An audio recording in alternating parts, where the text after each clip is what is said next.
Assalamualaikum warahmatullahi wabarakatuh. Perkenalkan, nama saya Firdaus Bagus dengan NIM 2005-1204-094 dari kelas TIB angkatan 2020. Kali ini saya akan menjelaskan tentang routing statik.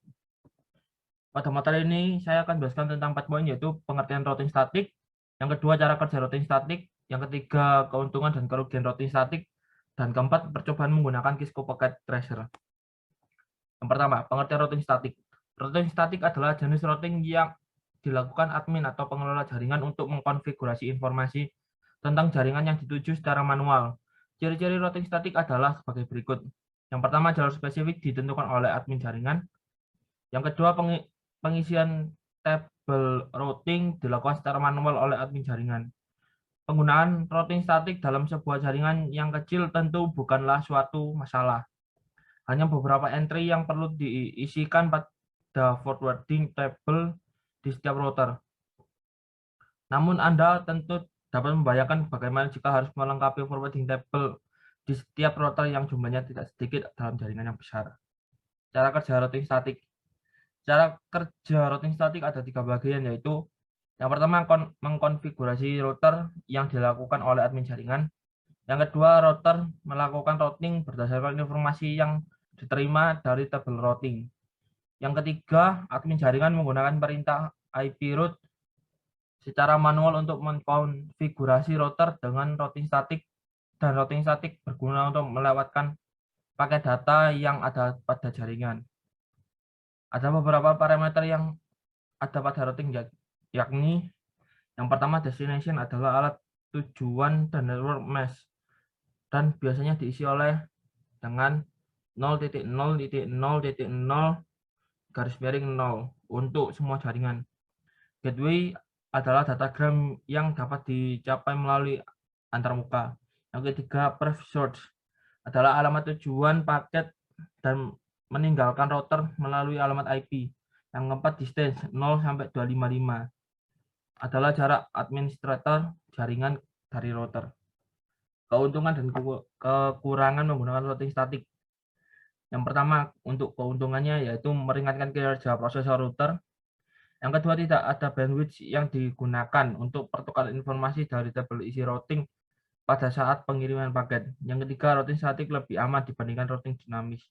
Yang keempat, routing statik kebal dari segala usaha hacker untuk men-spoof dengan tujuan membajak traffic.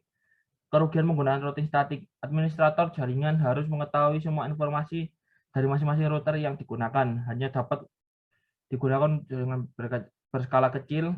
Yang ketiga, administrasinya cukup rumit dibanding routing dinamis, terlebih jika banyak router yang harus dikonfigurasi secara manual. Rentan terhadap kesalahan saat entry data routing statik yang dilakukan secara manual.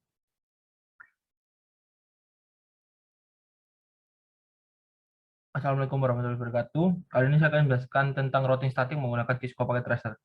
Yang pertama, kita siapkan dua buah PT router.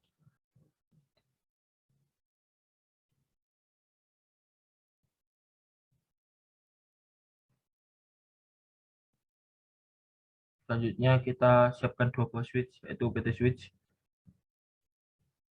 Ini kita sulit.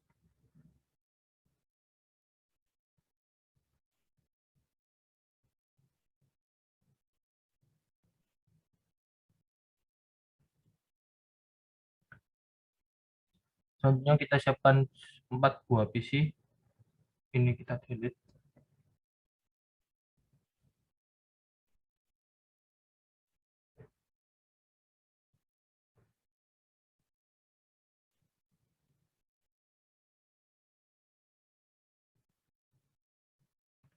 Selanjutnya kita hubungkan setiap PC kepada setiap switch.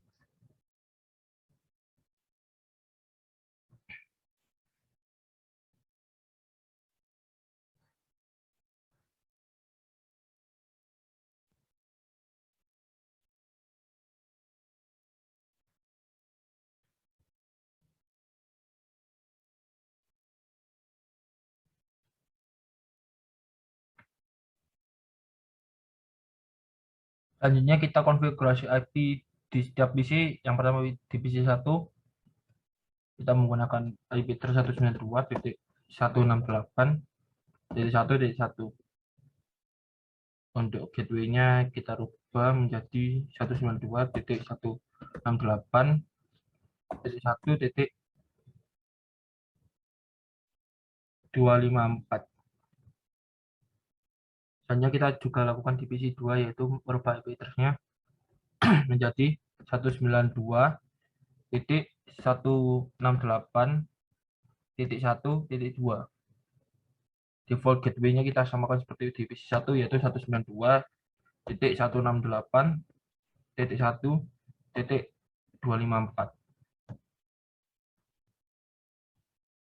Selanjutnya kita konfigurasi PC3, yaitu 192.168.2.1.3.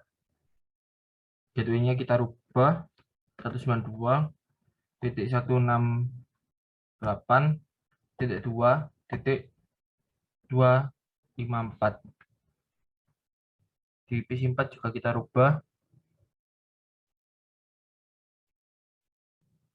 IP address-nya, yaitu 192.168.2.4. Gateway-nya kita rubah 192.168.2.254.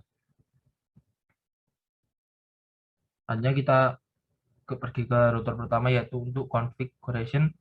Pas Ethernet 0/0-nya kita nyalakan, dan di serial 2.2-nya kita nyalakan juga. Selanjutnya kita ke router 2, yaitu pas Ethernet-nya kita nyalakan juga, dan serial 2-nya kita nyalakan.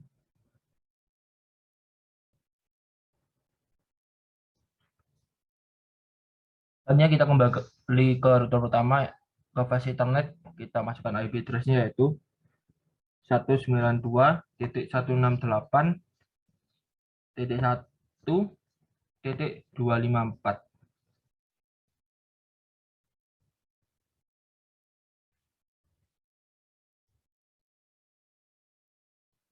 Selanjutnya kita ke serial 2 untuk masukkan IP address-nya, yaitu 12.12.12.1. Saat masnya kita ganti menjadi 255.0.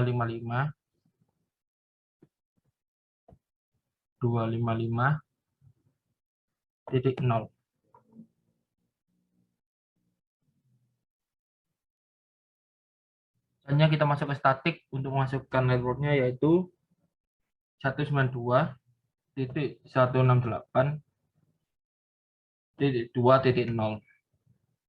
Masnya kita masukkan 255.255.255.0. Next hubnya kita memasukkan 12.12.12.2. Selanjutnya kita add. Di sini sudah tertambah. Selanjutnya kita ke router 2.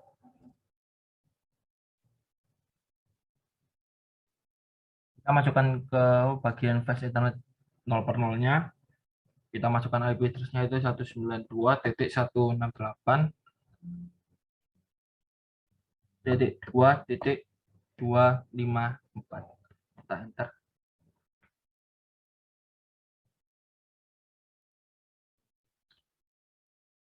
Selanjutnya kita masuk ke serial 2 untuk masukkan IP address-nya, yaitu 12.12.12.2. Subtext mask-nya kita menggunakan 255.255.0.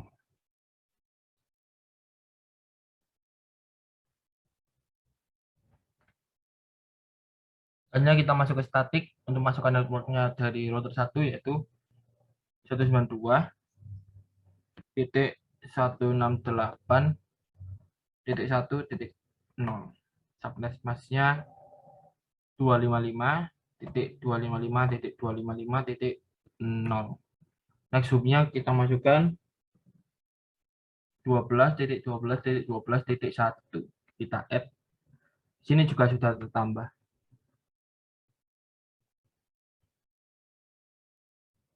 Setelah semuanya terhubung, kita akan melakukan percobaan yaitu ke PC1 untuk masuk ke command prompt, masukkan perintah ping. Kita akan uji coba pada PC3 yaitu masukkan IP dari PC3 yaitu 192.168.2.3. Kita enter.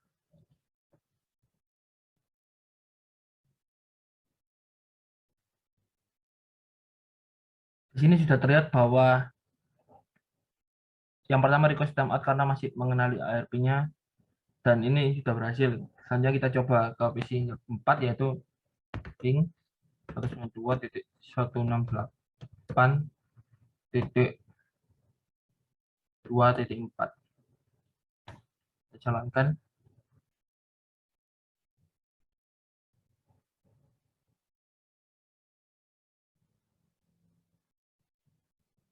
Di sini sudah juga berhasil dari PC1 ke PC4.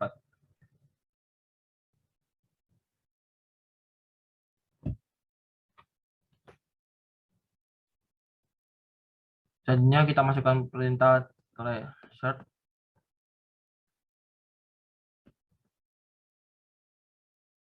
titik 168 titik 2.3. Tracernya komplit. Selanjutnya kita masuk ke simulation.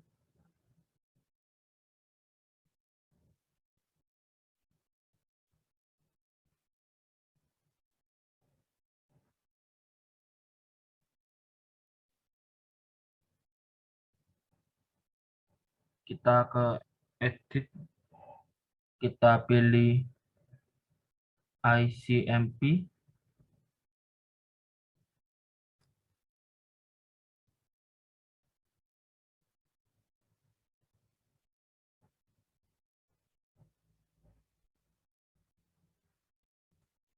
Hanya kita coba kirim PDU dari PC1 ke PC3.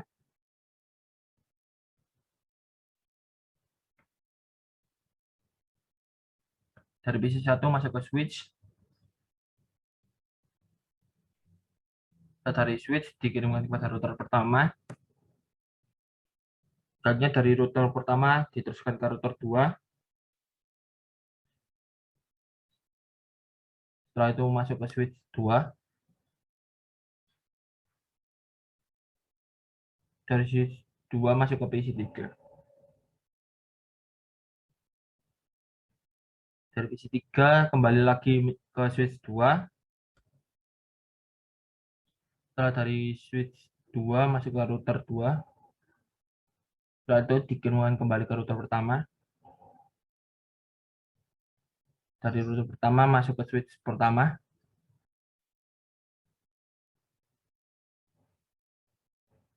Selanjutnya kembali ke PC pertama. Demikian presentasi dari saya. Wassalamualaikum warahmatullahi wabarakatuh.